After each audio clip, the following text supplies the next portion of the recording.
新竹的老高米粉今年4月去到新加坡参加展览的时阵，意外发现讲，因伫咧海外一个商标品牌呢，却和当地另外一间的名是真接近。那这两个商标英文、英语拼音敢若差一字尔，敢若而且这包装的设计也拢差不多。发现讲对方迄间公司是伫2024年底才改名的，团队也烦恼讲未来会去冲击到家己的商品市场。这个是我们的。这个是他们的。提出两个商标相比，英文拼音敢若差上尾字，而且商品设计风格别同款。民众讲，若无注意看，真正会感觉是同一间公司。字体一个是可能比较 Q 版，一个就是比较立体的那种感觉，但是整体第一眼看到可能会觉得蛮类似。脸部的那个设计就很像，很可爱的设计，就是在第一时间就会认不出来。第一眼会误会这样。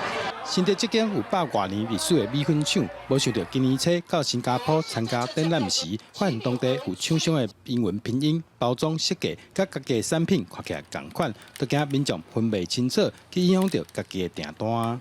我们有2个 I， 他们换成1个 I， 但是大小写、使用方式跟我们都差不多。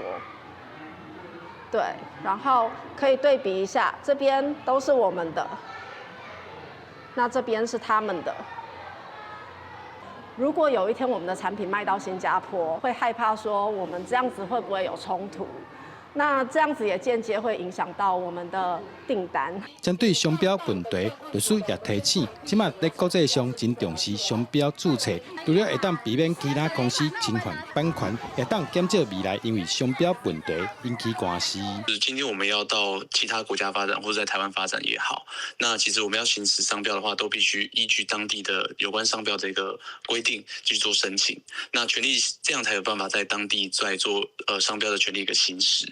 对，那所以我会建议说，如果说真的有到国外去做生意的话，那建议可以先查询当地的有关商标的法规。律师建议台湾厂商要去国外做生意，要先想好这步，避免争议。那台湾8年米粉厂商表示，虽然目前双方所卖的产品完全无同款，不过未来也会注意商标注册，以免引起不必要争议。记者杜君和新竹报道。